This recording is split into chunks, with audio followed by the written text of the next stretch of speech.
तो hello everyone, स्वागत है आप सभी बच्चों का इजी प्रेप पर। एक बार फिर से उम्मीद कर रहे हैं आप सब बच्चों की तैयारी बहुत ही जबरदस्त चल रही होगी। आज की इस वीडियो में हम लोग बात करने वाले हैं सीयूईटी लीट के लिए किस तरीके से आपको एप्लीकेशन फॉर्म फिल करना है, कौन से डोमेन सब्जेक्ट आपको चूज करने हैं और किस तरीके से आप इसको सक्सेसफुली सबमिट कर सकते हैं। इसलिए वीडियो को आप लोगों को अंत तक जरूर देखना है, क्योंकि बहुत ही क्रूशियल स्टेप है एप्लीकेशन फॉर्म को सही तरीके से फिल करना। बहुत सी बार बच्चे एप्लीकेशन फॉर्म ही गलत भर रहे हैं, डोमेन सब्जेक्ट जो चूज कर रहे हैं वहां पर गलती कर रहे हैं। इसलिए इस वीडियो को आप लोग अंत तक जरूर देखिएगा। एक और चीज, यहां पर जो पीडीएफ में लेकर आया हूं उसमें हो सकता है चीजें आपको थोड़ी सी क्लियरली दिखाई ना दे, पर जब आप खुद से उस फॉर्म को भरने जाएंगे ना तो ऐसा ही इंटरफेस आपको दिखाई देगा। तो वहां पर आप समझ जाएंगे कि किस पर क्या क्लिक करना है, क्योंकि जरूरी है कि वैसी की वैसी चीजें आप लोगों के सामने स्क्रीन पर रखना, ताकि आपको पता चले कहां पर और कैसे क्लिक करना है। सबसे पहले काम, अगर आप गूगल पर ऑफिशियल सीयूईटी लीट की सीयूईटी यूजी की वेबसाइट पर जाकर रजिस्ट्रेशन के लिए जाएंगे तो वहां पर आपका डायरेक्ट रजिस्ट्रेशन खुल जाएगा। लेकिन फिर भी किसी को नहीं पता ऑफिशियल साइट क्या है, तो सिंपली गूगल पर सर्च करना सीयूईटी यूजी 2025। पहले पहले नंबर पर ही आपको ये मिल जाएगा और उस वेबसाइट पर आप क्लिक करेंगे तो वहां पर, अगर इसमें बता रखा है तो मैं आपको बताता हूं, नहीं बता रखा तो वेबसाइट जो खुलेगी आपके सामने उसमें नीचे की नीचे यहां पर इस जगह पर आपको लिखा होगा new registration, new user registration. तो वहां पे आप जैसे ही क्लिक करेंगे, देखिए इस तरीके का इंटरफेस खुल जाएगा आपके सामने। अगर आप इसको थोड़ा सा छोटा करके देखेंगे तो ऐसा दिखता है। मैंने इसको जूम कर दिया है, क्लियर है, क्योंकि मुझे क्या करना है भाई, रजिस्ट्रेशन करना है। अब मेरे पास में दो तीन ऑप्शन आएंगे। डाउनलोड इंफॉर्मेशन बुलेटिन, हो सकता है आपको ये प्रॉपर नहीं दिख रहा हो, पर कोई बड़ी बात नहीं है कि भाई दिखे ना दिखे उससे कोई खास फर्क नहीं है। आपको आइडिया लगना चाहिए कि सर हाँ, अगर ऐसा कुछ आता है तो मुझे कहां क्लिक करना है। तो डाउनलोड इंफॉर्मेशन बुलेटिन आएगा, न्यू यूजर रजिस्ट्रेशन आएगा और लॉगिन आएगा। लॉगिन वो बच्चे करेंगे जिन्होंने पहले से रजिस्ट्रेशन करा लिया। अगर आपने रजिस्ट्रेशन नहीं करवाया तो सबसे पहले आपको जाना है न्यू यूजर रजिस्ट्रेशन के ऊपर। जैसे न्यू यूजर रजिस्ट्रेशन के ऊपर आएंगे तो आपको बताया जाएगा रजिस्ट्रेशन होगा, फिर एप्लीकेशन फॉर्म आएगा, फिर फी पेमेंट आएगा। ये तीन स्टेप आपके पास में होते हैं। तो सबसे पहले आपको क्या करना है बेटा, रजिस्ट्रेशन कराना। अच्छा, यहां पर मजेदार बात यह भी ध्यान रखना कि 3 पेपर तक ये प्रॉपर नहीं दिख रहा होगा, लेकिन स्टिल मैं बोलूंगा तो आपको समझना होगा कि हाँ ऐसा लिखा हुआ होगा। आपके लिए मैं और जूम कर देता हूं, अब उम्मीद कर रहा हूं ज्यादा अच्छे से दिख रहा होगा। 3 पेपर तक आपको 1000 रुपए फीस देनी है, इस बात को याद रखना। आगे मैं इसके बारे में बताऊंगा। मैं सिर्फ जनरल के लिए बता रहा हूं, बाकी कैटेगरी वाले बच्चे खुद से देख सकते हैं, ये मैंने एक सेपरेट वीडियो में भी बता रखा है। और उसके बाद अगर आप एडिशनल सब्जेक्ट ऐड करेंगे तो हर पेपर के लिए आपको 400 रुपए देने पड़ेंगे। हालांकि इसके ऊपर आज चर्चा नहीं कर रहे हैं, जो आज चर्चा का विषय है वो है एप्लीकेशन फॉर्म कैसे भरना है। तो जब आप application form new user registration पर जाएंगे तो वहां पर क्या होने वाला है आपके पास में, वहां पर क्या आने वाला है आपके पास में, इस तरीके से कुछ कंडीशंस लिखी हुई आएगी। ये थोड़ा मैंने इसको छोटा करके भी दिखा दिया है ताकि आपको पता रहे। अब मैंने वापस इसको बड़ा कर दिया। तो आपको क्या करना है, इस पर टिक करना है भाई। उसकी जो भी कंडीशंस है उसको तो मानना ही पड़ेगा ना, डिक्लेरेशन है ये तो आपको मानना ही पड़ेगा, आपके पास चॉइस नहीं है। फिर आपको लिखना है क्लिक हियर टू प्रोसीड, इस पर क्लिक करना है। हमने कहा ठीक है सर। इस पर क्लिक करने के बाद क्या होगा सर, स्टेप बाय स्टेप सारा प्रोसीजर दिखा रहा हूं आपको। ये जो फॉन्ट है ये थोड़ा सा कम विजिबल है, कारण क्या है कि ये स्क्रीनशॉट्स लगाए गए हैं, यहाँ पर इमेजेस लगाई गई है, इस वजह से ये आपको दिखाई नहीं देगा। मैं थोड़ा सा इसको और छोटा करके आप लोगों के सामने रखता हूं। एक बार ये लोड हो जाएगा तो आप लोगों को बढ़िया से दिख जाएगा। यहां पर आप लोगों की डिटेल मांगेगा, सबसे पहले पर्सनल डिटेल पेज। अब इसके अंदर क्या होगा, आपकी पर्सनल डिटेल ऊपर भी मांगेगा, पर्सनल डिटेल यहां पर भी मांगेगा, फिर आपसे एड्रेस मांगेगा, फिर उसके बाद में आपके पास कम्युनिकेशन के लिए भी एड्रेस मांगेगा। तो ये सारी चीजें आपको फिल कर देनी है और फिल करने के बाद में ये जितनी भी इंफॉर्मेशन है एड्रेस की, ये सारी की सारी आपको देनी है। अब देखिए यहां पर आपको पासवर्ड सेट करने के लिए वो बोल रहा है। तो पासवर्ड जब भी आप सेट करो, एक चीज का ध्यान रखिएगा, उसको साइड में कहीं पर लिख लेना है ताकि लॉगिन करने में आपको कोई दिक्कत नहीं आए। बहुत सी बार बच्चा क्या कर लेता है कि भाई पासवर्ड सेट कर लेता है, फिर उसको खुद को याद नहीं रहता क्या पासवर्ड उसने बनाया। क्लियर है।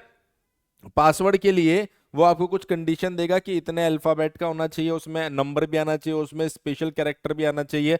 तो वो आपको डाल देना। जब आप इंटरफेस देखोगे ना तो आपको इस तरह से चीजें दिखाई देगी, इस तरह की चीजें आपको वहां पर दिखाई देगी। ये प्रॉपर दिख नहीं रहा होगा आपको, क्योंकि मैं जो ब्रोशर था ना उसी में से ये स्लाइड्स लेकर आया हूं ताकि एग्जैक्ट इंटरफेस आपको देखने को मिल जाए। हमने कहा ठीक है। उसके बाद यहाँ एक सिक्योरिटी क्वेश्चन भी आपसे पूछेगा, तो आप अपना सिक्योरिटी क्वेश्चन चूज कर लेना, जो भी क्वेश्चन हो, और उसका आंसर भी यहाँ पर चूज कर लेना जिससे आपको कोई दिक्कत नहीं हो। यहाँ कैप्चा होगा जिसको फिल करना और उसके बाद में आप कर दो उसको सबमिट। तो हमने कहा ठीक है सर। उसके बाद कोई दिक्कत नहीं है, जैसे आप सबमिट करेंगे सारी इन्फॉर्मेशन आ जाएगी। फिर वो आपसे पूछेगा भैया पेज को आप बढ़िया से देख लो, अगर आपको कुछ एडिट करना है तो एडिट कर दो, अगर एडिट नहीं करना है तो देखिए यहाँ पर दो ऑप्शन आएगा, एडिट का, और उसके बाद में वो बोलेगा कि भाई इसको सबमिट कर दो। तो आप कहेंगे नहीं भैया सब कुछ एकदम ठीक है, एडिट करने की जरूरत नहीं है, तो आप यहाँ पर इसको सबमिट कर देंगे आई एग्री करके। ठीक है, उसके बाद आगे बढ़ते हैं यहाँ से।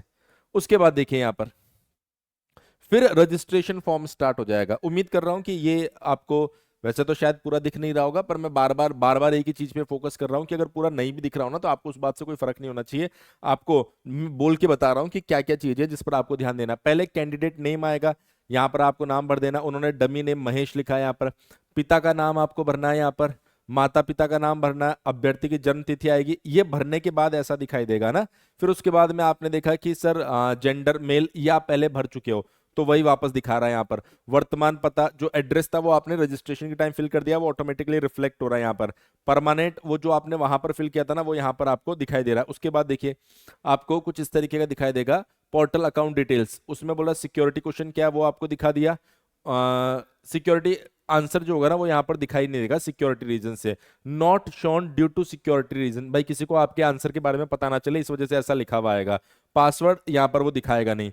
उसके बाद में वो बोलेगा system just send an OTP via text message SMS to given mobile number. जो भी मोबाइल नंबर आप दो, थोड़ा ध्यान रखना, ऐसा नहीं बहुत सी बार बच्चे हमें भी फोन करते हैं और ये बोलते हैं कि सर हमने जो कोर्स परचेज किया है वो मोबाइल नंबर बंद हो गया, दूसरे मोबाइल पे शिफ्ट करवा दो। ऐसा होता नहीं है, लेकिन वो मोबाइल नंबर उनका बंद हो गया तो मतलब वो थोड़ा सा केयरलेसली उस नंबर को रख रहे हैं। लेकिन यहाँ पर अगर आपने कोई नंबर डाला है तो उस नंबर को आपको रखना पड़ेगा, वरना दिक्कत हो जाएगी आपके पास। इसलिए बहुत समझदारी से मोबाइल नंबर यहाँ पर डालना। ऐसा नहीं सर दोस्त बगल में था उसका नंबर डाल दिया ना। उसके ऊपर ओटीपी आएगा, ओटीपी डालते ही आपको सबमिट रजिस्ट्रेशन फॉर्म कर देना है। हमने कहा ठीक है सर, सबमिट रजिस्ट्रेशन फॉर्म आ गया। उसके बाद में कुछ ऐसा आपको दिखाई देगा। इसमें इसमें बताया जा रहा है कि registration process completed, mobile number verification completed, email ID verification pending, fee payment pending, application form pending. Clear है। अब यहां पर आएगा कंप्लीट एप्लीकेशन फॉर्म, देख सकते हैं कैसा दिखाई देगा। ये देखो, जूम करके देखो, एप्लीकेशन नंबर जनरेट हो जाएगा आपका, कंप्लीट एप्लीकेशन फॉर्म। तो हमने इस पे क्लिक किया, तो हमने जैसे इसके ऊपर क्लिक किया उसके बाद में हम बढ़े आगे। टोटल आपके पास में इतने पार्ट रहने वाले हैं, टोटल आपके पास में बेटा इतने पार्ट रहने वाले हैं, और इन सब को आपको भरना पड़ेगा। इन सब को जब आप फिल करोगे तब आपको सारी बात पता चलेगी, है ना। अब सर इन सब के अंदर क्या क्या रहेगा हमारे पास में। सबसे पहले अगर मैं बात करूं तो जो भी आपके पास में अभी आप भर के आ चुके हो, ऊपर आपकी रेगुलर डिटेल है वो तो हो गई है, कोई दिक्कत नहीं है रजिस्ट्रेशन के टाइम पर। फिर उसके बाद में पर्सनल डिटेल यहाँ पर पेंडिंग दिखा रहा है, रजिस्टर्ड आइडेंटिटी डिटेल ये आपको पेंडिंग दिखा रहा है, रजिस्टर्ड ये हमारे पास में अपार आईडी, थोड़ा सा मुझे भी यहाँ पर ब्लर ब्लर दिखाई दे रहा है। एक काम करता हूँ मैं मोबाइल में इस नोटिफिकेशन को ओपन भी कर लेता हूं जिससे कि मैं एग्जैक्ट नाम पढ़ के भी बता सकूं, क्योंकि बड़ी स्क्रीन पर ये थोड़ा सा पिक्सल फट रहा है इसका। तो एक सेकंड और दो मुझे। चलिए मैं अपने मोबाइल में भी इसको थोड़ा सा ओपन कर लेता हूं जिससे कि ये जो पिक्सल आपको थोड़ा सा खराब भी दिख रहा होगा ना तो कोई नाम अपन गलत ना पढ़ ले, क्योंकि जब आप फॉर्म भरेंगे ना तो वहां पर आपको ऐसी स्क्रीन दिखाई देगी। तो जैसा उसने ब्रोशर में दिया ना मैं सेम टू सेम लेकर आया हूं ताकि इंटरफेस को लेकर कोई कंफ्यूजन आप लोगों के दिमाग में क्रिएट ना हो जाए। तो देखिए ये मैंने इसको ओपन कर लिया है, हालांकि ब्रोशर में भी बहुत लो क्वालिटी का इमेज डाला हुआ, लेकिन खैर अपना काम चल जाएगा। तो यहाँ पर आ रहा है, यहाँ पर आ रहा है थोड़ा जूम कर लेते हैं आपको बढ़िया दिख जाए आप, क्योंकि मेरे पास नाम तो ये रजिस्टर कॉन्टेक्ट डिटेल, तो वो तो हो ही गया आपका।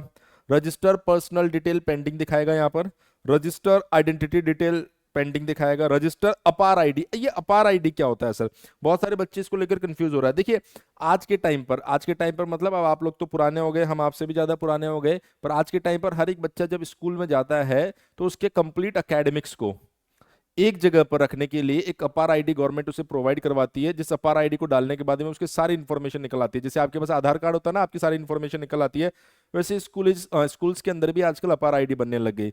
हो सकता है आप लोगों की नहीं बनी हो, तो वहां पर ऑप्शन आएगा कि अपार आईडी है तो यस, नहीं है तो नो। अगर नहीं है तो नो कर दीजिएगा आप, है ना, क्योंकि ये यूजी का फॉर्म भी है तो यूजी वालों के लिए आजकल मिल जाएगी उनको, तो उनको कोई दिक्कत नहीं होती है। आपके पास नहीं तो आप नो कर दीजिएगा।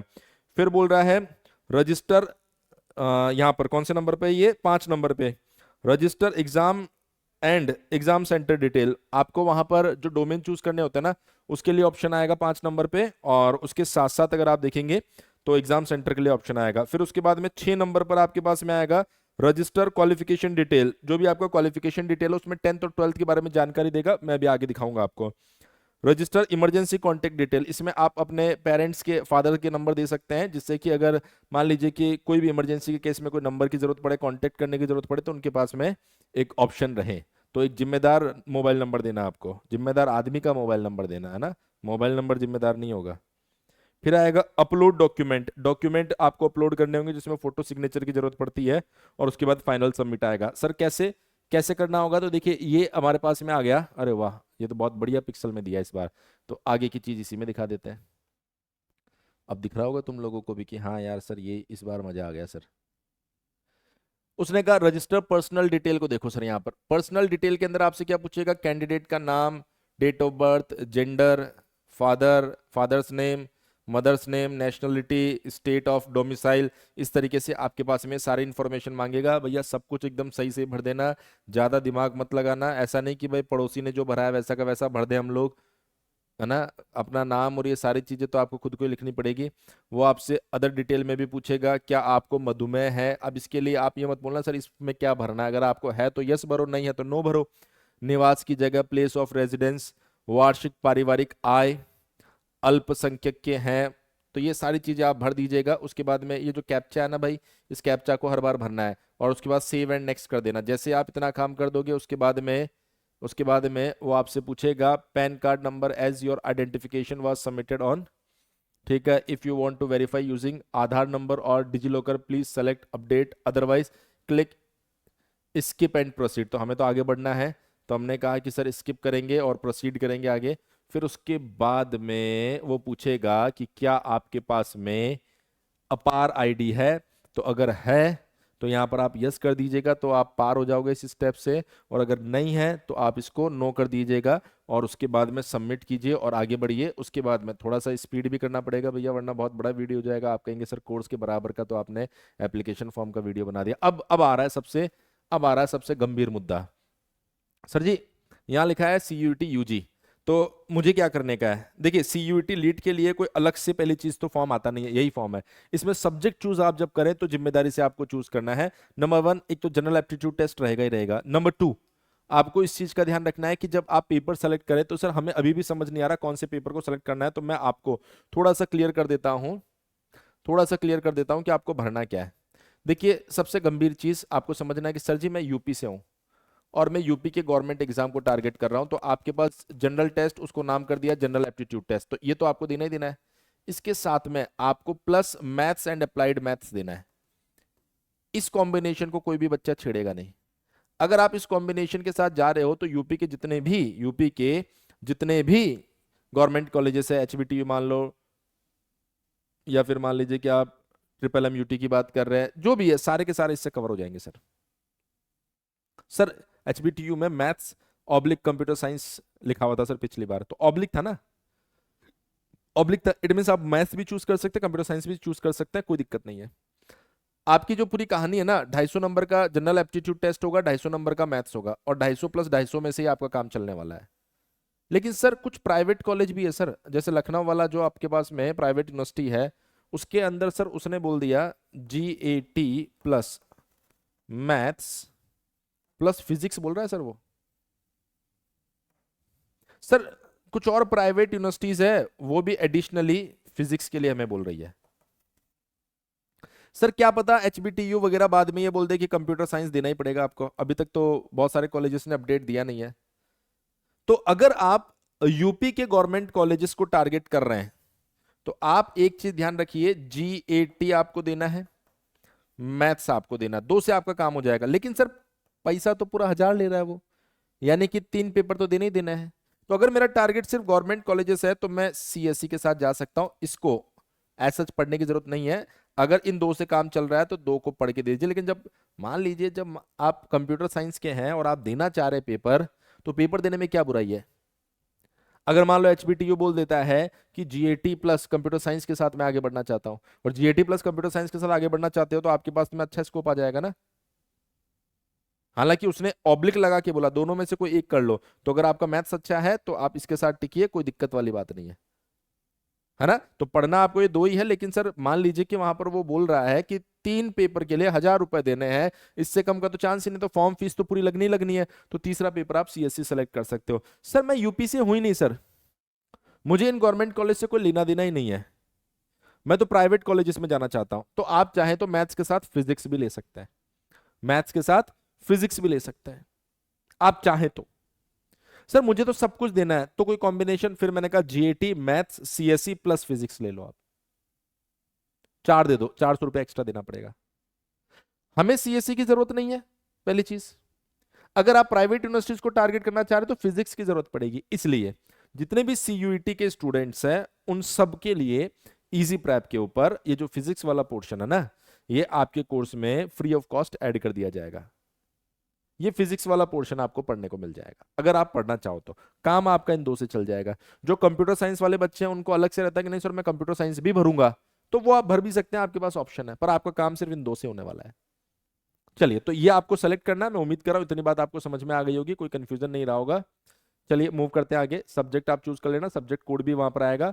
उसके बाद में आपको क्या करना है, उसके बाद में आपको क्या करना है बेटा, यहाँ पर सेंटर चूज करना है। सेंटर हमेशा अपने पास का चूज कीजिए, ऐसा क्यों, जहां से कनेक्टिविटी अच्छी हो, क्योंकि यहां पर एक बहुत बड़ी चिंता का विषय है कि जो यूपी के बच्चे हैं उनका जो 6 सेमेस्टर है ना, वो इसी एग्जाम के बीच में कहीं टकराता है हमेशा।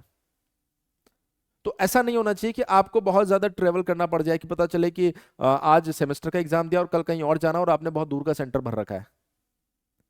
ऐसा सेंटर जहां से अच्छी कनेक्टिविटी हो और आसपास हो, उस सेंटर को आपको चूज करना है। मैक्सिमम टाइम आपको फर्स्ट चॉइस मिल जाती है, लेकिन अगर फर्स्ट चॉइस नहीं भी मिलती है तो सेकंड चॉइस तो आपको मिल ही जाएगी, इसलिए सेंटर बहुत जिम्मेदारी से आपको बढ़ना है। उसके बाद में आपका फेवरेट कैप्चा को फिर से कॉपी कीजिए और सेव एंड नेक्स्ट कर दीजिए। उम्मीद कर रहा हूं इतनी बात आपको समझ में आ गई होगी, और इतनी बात अगर आपको समझ में आ गई होगी तो उसके बाद में आपसे पूछेगा आपकी शैक्षणिक विवरण यानी एजुकेशनल डिटेल। तो 10th और इक्विवेलेंट, तो आप सबके पास 10th की मार्कशीट होगी, उसकी जितनी भी कहानी है सारी की सारी इसके अंदर भर देनी है। फिर यहां पर आएगा बेटा 12th और इक्विवेलेंट। अब बहुत सारे बच्चे इसको लेके बड़े कंफ्यूज है कि सर जी 12th तो किया ही नहीं, मैं तो डिप्लोमा के बाद आ रहा हूं ना बीटेक में लेटरल एंट्री के लिए। अरे तो भैया यहाँ लिखा है ना 12th और इक्विवेलेंट, तो वो डिप्लोमा इसकी इक्विवेलेंट ही माना जा रहा है, तो उसकी डिटेल भर देना। सर हमने पास नहीं किया, हम अपीयरिंग में, तो अपीयरिंग भर देना, कोई दिक्कत नहीं है। सर सीजीपीए पूछेगा तो कैसे भरेंगे, मैंने कहा सीजीपीए पूछने के लिए, मतलब सीजीपीए बताने के लिए आपकी मार्कशीट के पीछे सीजीपीए कन्वर्ट करने का रूल लिखा होता है हर एक कॉलेज के लिए, हर एक यूनिवर्सिटी के लिए, उसकी बेसिस पे कन्वर्ट करके आप यहाँ पर भर सकते हैं, कोई दिक्कत वाली बात नहीं है। और उसके बाद में कर देना है कैप्चा, वरना मत भूलना भाई, सेव एंड नेक्स्ट। उसके बाद क्या करना है सर, उसके बाद में बोल रहा है कि क्या आप जुड़वा हैं, ट्विन जानकारी भी यहाँ पर देनी है। अगर है, वैसे तो नहीं होंगे आप, एक ही बहुत भारी आदमी हो तो एक जैसे दो तो क्या ही मिलेंगे, लेकिन फिर भी अगर आप हो तो यस करना, नहीं हो तो नो करके कैप्चा डाल देना। उसके बाद में आपके पास में आएगा country code, mobile number, email ID, और ये वापस से भरना है। और उसके बाद में कर देना आपको नेक्स्ट। नेक्स्ट करने के बाद में आपके पास में मोबाइल नंबर का ओटीपी, देखिए यहाँ पर फिर से country name, mobile number, email address.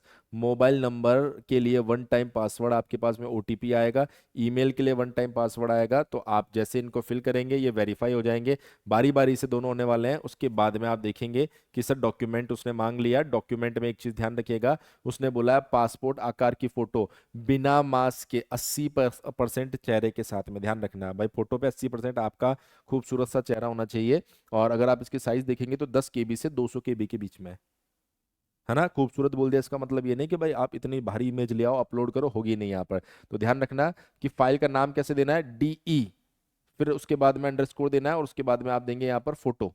उसके बाद में ये जो इसका फॉर्मेट होगा, डॉक्यूमेंट फॉर्मेट, उसको आप लिखेंगे जेपीजी या जेपीईजी के फॉर्मेट में आप लिखेंगे। और उसके बाद में भी अंडरस्कोर सिग्नेचर आपको करके इसको क्या करना है भाई, सबमिट करना है। हमने कहा ठीक है सर, सबमिट कर देंगे, अपलोड कर देंगे, कोई दिक्कत नहीं है।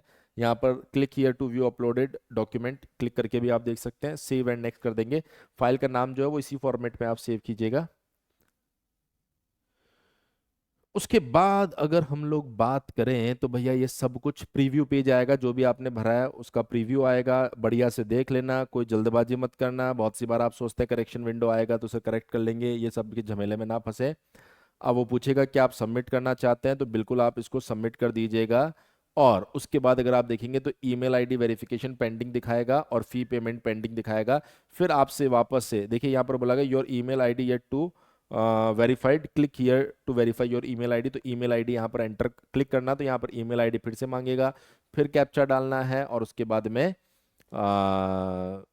ओटीपी के लिए यहाँ पर सबमिट एंड गेट ओटीपी पे क्लिक करना, ओटीपी आएगा, फिर से ओटीपी डालना, वेरीफाई कर देना। ठीक है। उसके बाद में अगर मैं बात करूं यहाँ पर तो सब कुछ आपके पास में कंप्लीट हो जाएगा और बचेगा सिर्फ और सिर्फ आपके पास में फी पेमेंट। ठीक है। ये सब तो आप कर दोगे और पेमेंट के लिए जो भी फीस आपके सामने आ रही है उसको पे कर दीजिएगा। मैं उम्मीद कर रहा हूँ वीडियो ज़्यादा बड़ा नहीं रही, इसलिए कुछ स्लाइड्स जो कॉमन है वो मैंने थोड़ी सी जल्दी आपको बताई है यहाँ पर।